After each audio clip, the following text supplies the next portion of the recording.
위드마크 공식을 대입해서 역추산 끝에 혈중 알코올 농도 0.01%를 추가시켜서 0.033%로 이걸 정식 사건으로 이제 입건을 시킨 겁니다.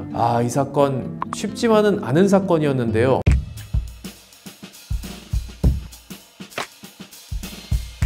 안녕하세요. 법무법인 일로의 문건일 변호사입니다. 음주 뺑소니 혐의로 구속 기소된 가수 김호중 씨에 대해 음주운전 혐의가 적용되지 않아서 논란이 되었었죠. 검찰은 김호중 씨가 사고를 낸 이후에 술을 더 마셨고 시간이 지나서 측정된 만큼 위드마크로는 음주 수치 특정이 어렵다면서 기소 내용에 음주운전 혐의를 포함하지 않았습니다. 이렇듯 음주운전 사건에서 사고 시점의 혈중 알코올 농도를 어떻게 판단하느냐는 매우 중요한 쟁점입니다. 이제 오늘 소개해드릴 성공 사례는 앞서 말씀드린 김호중 씨 사례와는 달리 위드마크 공식을 통해 음주 수치가 특정된 사건입니다. 사실관계가 명확하고 피해자가 상해를 입는 등 쉽지 않은 사건이었지만 법무법인 일로 변호인단의 조력을 통해서 의뢰인은 정식 재판에 회부되지 않고 약식 벌금형으로 사건을 마무리할 수 있었습니다. 오늘 영상에서는 이 사건의 전반적인 상황과 법무법인 일로의 조력 방법에 대해서 설명드리도록 하겠습니다.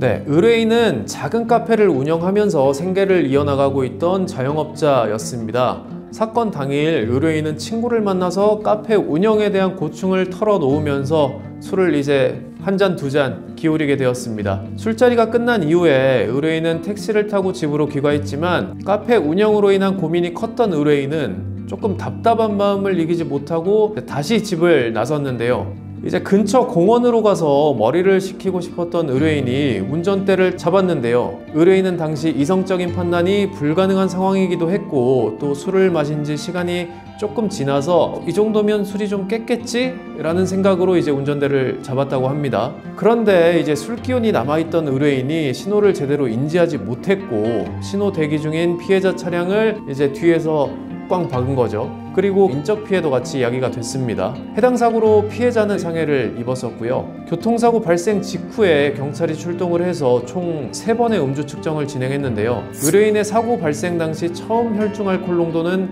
0.023%였습니다.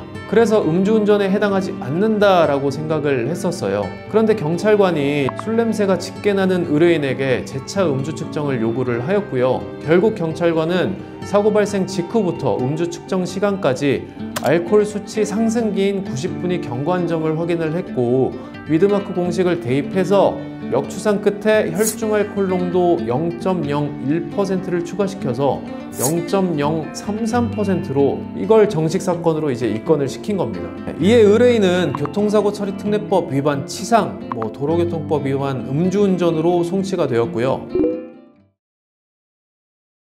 의뢰인이 이제 술을 마신 상태로 음주운전을 하던 중에 신호를 정확히 인지하지 못해서 정차 중이던 차량을 이제 충격을 해서 피해를 발생을 시켰습니다. 사건의 사실관계가 명확했기 때문에 법무법인 일로 변호인단은 피해 차량 운전자와의 합의를 통해 의뢰인이 받을 형사처벌의 수위를 낮추는 데 집중했습니다. 다만 피해자가 전치 2주의 상해를 입는 등 피해가 적지 않았기 때문에 신중하고 조심스러운 접근이 필요했는데요. 변호인단은 피해자에게 의뢰인의 어려운 상황을 충분히 설명하면서 피해자가 추가적인 스트레스를 받지 않도록 세심하게 배려하면서 열심히 선처를 구했습니다. 이제 이러한 부분이 바로 음주운전 사건에서 변호사가 필요한 이유인데요.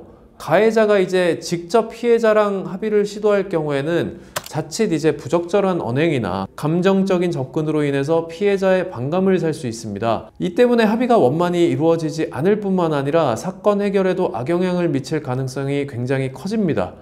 따라서 전문적인 법률 조력을 통해서 피해자의 입장을 충분히 배려하면서도 선처를 이끌어내는 것이 굉장히 중요합니다. 피해자는 의뢰인의 음주운전으로 인해서 요추의 염자와 긴장 등 상해를 입었는데요. 의뢰인의 이제 진심 어린 반성과 피해 복구를 위한 성실한 노력, 그리고 법무법인 일로 변호인단의 적극적인 협상으로 형사합의와 더불어서 민사합의까지 아주 원만하게 이루어졌습니다. 이에 더해서 피해자는 처벌 불원의 의사표시를 하면서 의뢰인의 선처를 수사기관에 제출을 했습니다.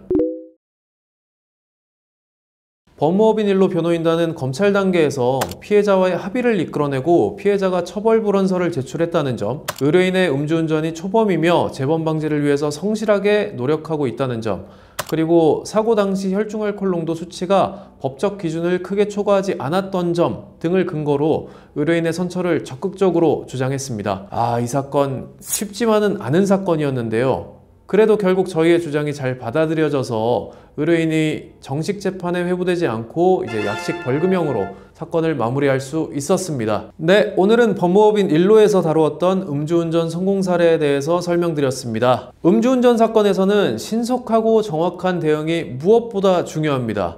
특히 이번 사례처럼 피해자가 발생한 경우에는 처벌 수위가 이제 훨씬 높아질 수 있기 때문에 초기 단계 변호사를 선임해서 적극적으로 대처를 하는 것이 필요합니다. 만일 내가 진짜 변호사가 필요할까 라는 생각이 드신다면 좋은 일로 채널의 음주운전 사건에서 변호사를 선임해야 하는 경우 여기 뜨겠죠? 이 영상을 참고하셔서 현명한 결정 내리시길 바랍니다. 그럼 다음 영상에서 또 찾아뵙겠습니다. 감사합니다.